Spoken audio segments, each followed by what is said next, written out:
Nos llegó los primeros días, los últimos días de noviembre, la buena noticia que la provincia había ganado el juicio que teníamos con la Corte Suprema.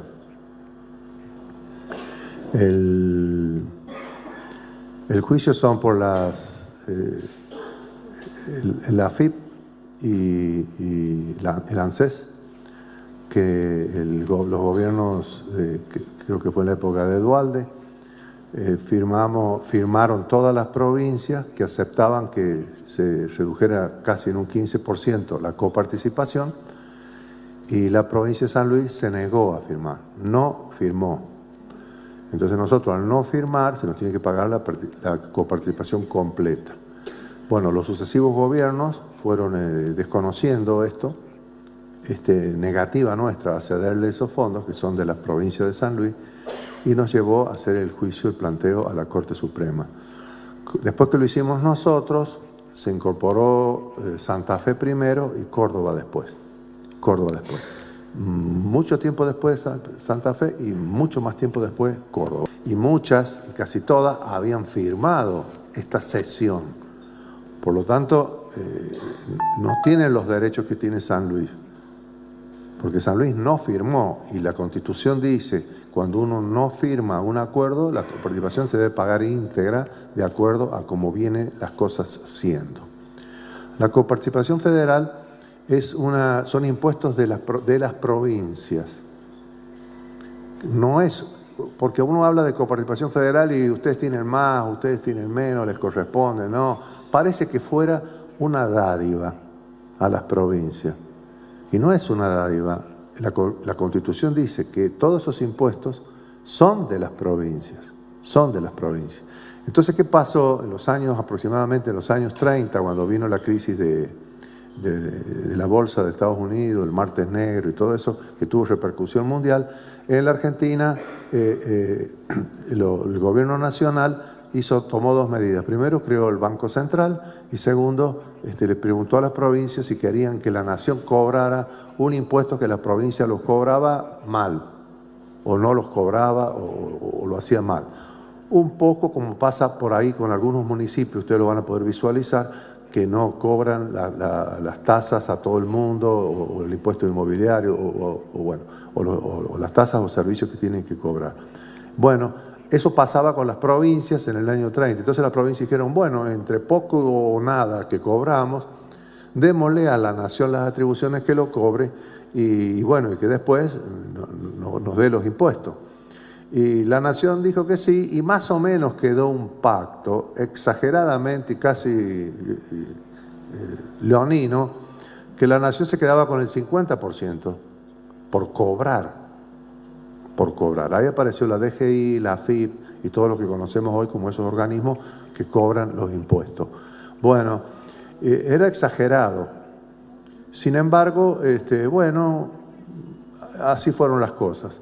Esta coparticipación, la nación la entregaba medio cuando quería, se acordaba, o lo hacía a través de obras, y era muy desordenado.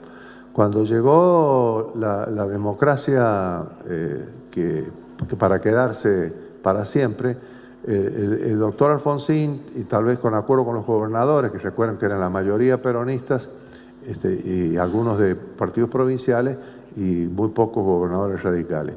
Entonces, y el Senado y la Cámara de Diputados, etcétera. Entonces Alfonsín se vio, o negoció con las provincias que fuera aproximadamente 50 y 50, y que esto se iba a mandar de forma automática.